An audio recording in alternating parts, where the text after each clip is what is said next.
நமச்சிவாய வாழ்க. நாதன்தாள் வாழ்க.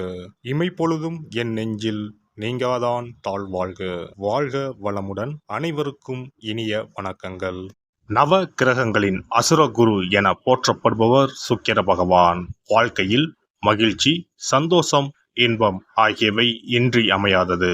இத்தகைய மகிழ்ச்சி, சந்தோஷம், மனைவி, குடும்ப வாழ்க்கை ஆகியவற்றை அமைத்து கொடுக்கக்கூடியவர் சுக்கிர பகவான். களத்திர காரகன் என திருநாமம் கொண்டவர். லட்சுமி தேவியை அதி தேவதையாக கொண்டவர். ஒருவருடைய ஜாதகத்தில் சுக்கிர பகவான் வலுத்திருக்க வேண்டும். ஜாதகத்தில் இவருடைய சேர்க்கையும் நன்றாக இருக்க வேண்டும். இல்லை என்றால் பலவிதமான பாதிப்புகள் ஏற்படும். குறிப்பாக சனி பகவான், ராகு பகவானுடன் சுக்கிர சேர்க்கை ஏற்பட்டால் அந்த ஜாதகரின் இல்லற வாழ்க்கை சிறப்பாக அமையாது. பல பாதிப்புகள் ஏற்படும். சுப கிரகங்களில் பார்வை இருந்தால் மட்டுமே பாதிப்புகள் சற்றே குறையும். நவ கிரகங்களில் அதிக ஆண்டுகள் தசையாக கொண்டவர் சுக்கிர பகவான். மொத்தம் 20 ஆண்டுகள். அவ்வாறு சுக்கிர பகவான் ஒருவரின் ஜாதகத்தில் மத்தின்ப வயதில் வந்து பலமாக இருந்துவிட்டால் அந்த 20 வருடமும் அவர் குபேர சம்பத்துக்களை அடைவார். லட்சுமி யோகத்தை முழுமையாக அடைவார். அப்பேற்பட்ட சுக்கிர பகவான் மே மாதம் 19ஆம் தேதி, அதாவது வைகாசி மாதம் 6ஆம் தேதி மேசமனையில் இருந்து ரிஷபமனைக்கு இடப்பெயர்ச்சி ஆகிறார். தனது சொந்த வீட்டில் அமர்ந்து ஆட்சி பலம் பெறுகிறார். குருவோடு சேர்க்கை, சூரியனோடு சேர்க்கை, புதனோடு சேர்க்கை என இந்த பெயர்ச்சியில் ஏற்படுகிறது. மே மாதம் 19ஆம் தேதி முதல் ஜூன் மாதம் 12ஆம் தேதி வரை 24 நாட்கள் சுக்கிர பகவான் ரிஷபராசியில் சஞ்சாரம் செய்ய இருக்கின்றார். இந்த பெயர்ச்சியால் பெண்களே அதிக அளவில் நன்மைகள் அடைய போகின்றனர். ஆசைப்பட்ட ஆடை ஆபரணங்களை வாங்கி குவிப்பீர்கள். அடைபடாத கடனை அடைத்து நிம்மதி அடைவீர்கள். அடையில் உள்ள பொருட்களை மீட்க அரிதான காலகட்டம் இதுவாகும்.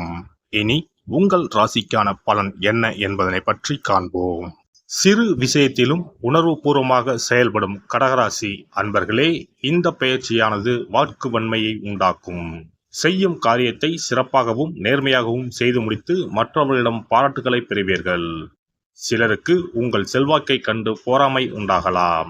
கவனம் தேவை. எதிர்ப்புகள் விலகும். காரிய தடைகள் நீங்கும். வீடு மனை சம்பந்தப்பட்ட விஷயங்களில் இருந்து வந்த சுணக்க நிலை மாறும். தடைப்பட்டு இருந்த வீடு கட்டும் பணிகள் நிறைவடையும். தொழில் வியாபாரம் தொடர்பான பணிகளில் வேகம் பிடிக்கும். வாடிக்கையாளர் எண்ணிக்கை கூடும். பழைய பாக்கிகளை வசூல் செய்வதில் மும்முரமாக ஈடுபடுவீர்கள். தொழிலை விரிவுபடுத்த எடுத்த முயற்சிகள் யாவும் வெற்றி பெறும். உத்தியோகஸ்தர்கள் வேலைப்பளு இருந்தாலும் எல்லா பணிகளையும் திறம்பட செய்து முடிப்பீர்கள். பணவரத்து திருப்தி தரும். எதிர்பார்த்த அதிகாரமிக்க பதவிகளை பெறுவீர்கள். குடும்பத்தில் இருப்பவர்களுக்கு தேவையான பொருட்களை வாங்குவீர்கள். கணவன் மனைவிக்கு இடையே இருந்த கருத்து வேற்றுமை நீங்கும். குழந்தைகளால் பெருமை சேரும். உறவினர்கள் நண்பர்கள் மத்தியில் மதிப்பு கூடும். கடன் பிரச்சனையில் நீண்ட நாட்களாக இருந்து வந்த சுணக்க நிலை மாறும். பெண்களுக்கு காரிய தடைகள் நீங்கி எடுத்த காரியத்தை வெற்றிகரமாக முடிப்பீர்கள். வாக்கு வன்மையால் நன்மை உண்டாகும். அரசியல்வாதிகளை பொறுத்தவரை தொண்டர்களின் ஆதரவுடன் செயற்கரிய செயல்களை செய்வீர்கள். கட்சி தலைமையிடம் நல்ல பெயரை காப்பாற்றிக் கொள்ளவும் சச்சரவுகளில் சம்பந்தப்பட்டு மாட்டிக்கொள்ள வேண்டாம். கலைத்துறையினர் கடினமாக உழைத்தால்தான் உங்கள் துறையில் வெற்றி வாகை சூடலாம். மற்றபடி உங்கள் வேலைகளை குறிப்பிட்ட காலத்திற்குள் முடித்து விடுவீர்கள். உங்கள் திறமைகளை மக்கள் ஏற்றுக்கொள்வார்கள். சக கலைஞர்களை அனுசரித்து நடந்து கொள்ளவும். மாணவர்கள் படிக்காமல் விட்ட பாடங்களை படிப்பதில் கவனம் செலுத்துவீர்கள். சொன்ன சொல்லை காப்பாற்ற பாடுபடுவீர்கள். நட்சத்திர பலன்கள். புனர்பூச நட்சத்திரம். இந்த பெயர்ச்சியில் மன மகிழ்ச்சி ஏற்படும் சம்பவங்கள் நிகழும். இழந்த சொத்து மீண்டும் கைக்கு வந்து சேரும். காரியத்தை கச்சிதமாக முடிக்கும் திறமை வந்து சேரும். தடைப்பட்ட காரியங்கள் தடை நீங்கி நன்றாக நடந்து முடியும். வாக்கு வன்மையால் நன்மைகள் ஏற்படும். தெய்வ சிந்தனை அதிகரிக்கும். பண பிரச்சனைகள் நீங்கும். பூசம் நட்சத்திரம். இந்த பெயர்ச்சியால் நண்பர்கள் மூலம் உதவிகள் கிடைக்கும். வாகன யோகம் உண்டு. குடும்பத்தில் சந்தோஷமான சூழ்நிலை காணப்படும். கணவன் மனைவிக்கு இடையே விட்டு கொடுக்கும் மனப்பான்மை அதிகரிக்கும். பிள்ளைகள் எதிர்காலத்திற்காக சில பணிகளை மேற்கொள்வீர்கள். தேவையான வசதி வாய்ப்புகள் வந்து சேரும். திருமணம் போன்ற சுப நிகழ்ச்சிகள் சற்று இழுபறிக்கு பின்னே நடைபெறும். கொஞ்சம் சிரமம் எடுத்தால் மிகச் சிறப்பாக நடந்தேறும். முக்கிய முடிவுகளை குடும்ப பெரியோர்களின் ஆலோசனைகளை கேட்டு எடுக்கவும். தொழில் வியாபாரம் எதிர்பார்த்த வளர்ச்சி பெறும். பழைய பாக்கிகள் வசூலாகும். திங்கட்கிழமை அன்று அருகில் இருக்கும் அம்மனை தரிசித்து நெய் தீபம் ஏற்றி அர்ச்சனை செய்து வழிபட மனக்குழப்பம் நீங்கும். எதிலும் வெற்றி உண்டாகும். இனி சுக்கிர பகவானின் அருளை முழுமையாக பெற வெள்ளிக்கிழமையில் செய்ய வேண்டிய வழிபாடு என்ன என்பதனை பற்றி காண்போம். வெள்ளிக்கிழமை என்பது தெய்வ வழிபாட்டிற்கு உரிய நாளாகும்.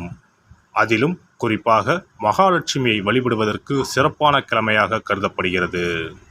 நமக்கு செல்வத்தை வாரி வழங்கக்கூடிய மகாலட்சுமி தேவியும் குபேரனும் நம்முடைய பூர்வ ஜென்ம கர்ம வினைக்கு ஏற்ப பலாபலன்களை கொடுக்கிறார்கள்.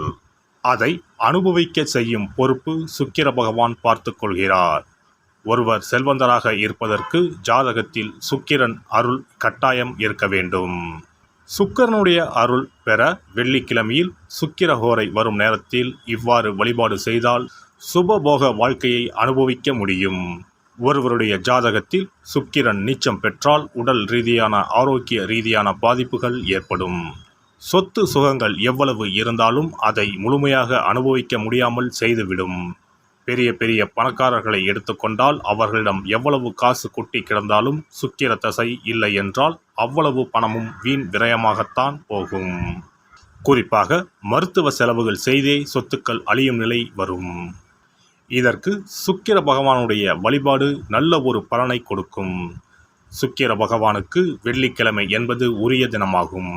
சுக்கிரன் அருள் பெற வீட்டில் வெள்ளி பொருட்களை பயன்படுத்துவது நலமாகும்.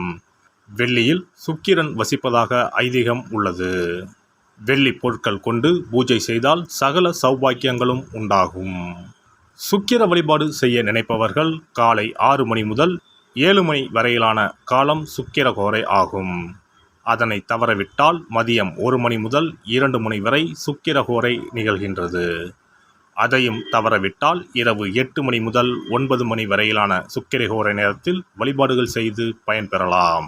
இவற்றில் காலை 6 மணி முதல் 7 மணி வரையிலான முதல் சுக்கிரஹோரையில் சுக்கிர வழிபாடு செய்வது சிறப்பான பலன்களை கொடுக்கும். காலை முதல் மாலை வரை உபவாசம் இருந்து சுக்கிர பகவானுக்கு உரிய காயத்ரி மந்திரத்தை உச்சரித்து கல்கண்டு சேர்த்த சர்க்கரை பொங்கலை நைவேத்தியம் படைத்து வெள்ளை நிற பூக்களால் அர்ச்சனை செய்ய வேண்டும். சுக்கிர தசை நடப்பவர்களும் சுக்கிரன் நீச்சம் பெற்ற ஜாதகக்காரர்களும் இந்த வழிபாடு செய்வது சிறப்பான பலன்களை கொடுக்கும். சுக்கிர தசை நடக்கும் பொழுது சுக்கிர வழிபாடு செய்து வர வருமானத்தை சுகமான வாழ்க்கை வாழ்வதற்கு உரிய வகையில் பயணிக்க செய்யும். வீடு நிலம் வாங்குவது, ஆடம்பர பொருட்கள் சொத்துக்கள் போன்றவற்றை வாங்க வைக்கும். அதுவே சுக்கிரன் நீசம் பெற்ற காலத்தில் இந்த வழிபாடு செய்பவர்களுக்கு வீண் விரயங்கள் இல்லாமல் ஓரளவிற்கு வறுமையிலிருந்து பிழைக்கச் செய்யும். வெள்ளிக்கிழமையில் நவக்கிரக கோவிலுக்கு சென்று சுக்கிர பகவானுக்கு வெள்ளை வஸ்திரம் சாற்றி வழிபாடு செய்யலாம். வெள்ளை நிற நைவேத்தியங்கள் தயார் செய்து கோவிலில் வரும் பக்தர்களுக்கு தானம் செய்யலாம். இவ்வாறு செய்து வர சுக்கிரனின் முழு அருளும் கிடைக்கப் பெற்று வாழ்வில் உயரிய நிலையை அடைவீர்கள்.